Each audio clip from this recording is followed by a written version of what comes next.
Halo semuanya, hari ini aku punya cerita seru tentang sejarah Pulau Jawa di Indonesia. Buat para pecinta sejarah, kalian bakal dimanjain banget nih. Yuk langsung kita mulai. Pulau Jawa, pulau terpadat di dunia, bukan cuma pusat peradaban modern, tapi juga harta karun keajaiban sejarah. Tahukah kamu kalau Jawa sudah dihuni sejak zaman prasejarah? Betul, bukti dari situs arkeologi seperti Sangiran dan Trinil menunjukkan bahwa Homo erectus, atau manusia Jawa, hidup di sini sekitar 1,5 juta tahun yang lalu. Menakjubkan bukan? Nah, kita loncat ke abad-abad awal Masehi. Jawa menjadi pusat kebudayaan Hindu-Buddha yang berkembang pesat. Pulau ini menyaksikan bangkit dan runtuhnya beberapa kerajaan kuat, seperti Tarumanagara, Kalingga, dan Mataram. Kerajaan-kerajaan ini meninggalkan warisan yang mengesankan, termasuk Candi Borobudur dan Prambanan yang terkenal. Kalau kamu belum pernah melihat keajaiban arsitektur ini, wajib banget dikunjungi. Pada abad ke-13, Kerajaan Majapahit muncul, menyatukan sebagian besar wilayah kepulauan Indonesia.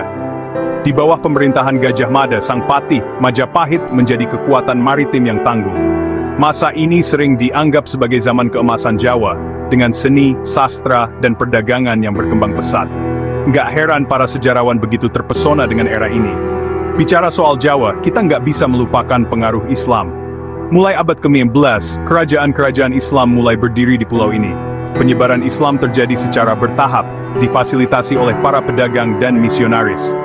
Pada awal abad ke-16, Jawa didominasi oleh Muslim, yang secara signifikan membentuk lanskap budaya dan sosialnya. Kemudian tibalah era kolonialisme Eropa. Perusahaan Hindia Timur Belanda atau VOC mendirikan markasnya di Batavia, sekarang Jakarta, pada awal abad ke-11. Jawa menjadi jantung pemerintahan kolonial Belanda di wilayah tersebut.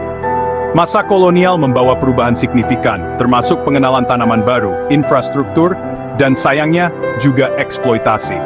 Perjuangan kemerdekaan di abad ke-20 adalah babak penting lainnya. Jawa berada di garis depan perjuangan Indonesia melawan kekuasaan kolonial.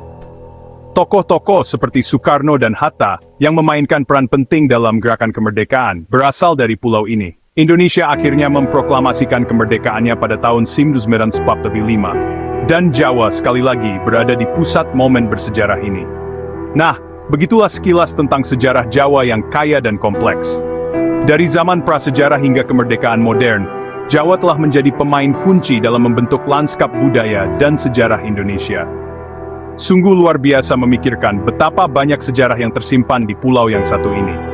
Terima kasih sudah menonton, dan jika kamu menyukainya, jangan lupa untuk like, share, dan subscribe untuk lebih banyak wawasan sejarah. Sampai jumpa di lain waktu.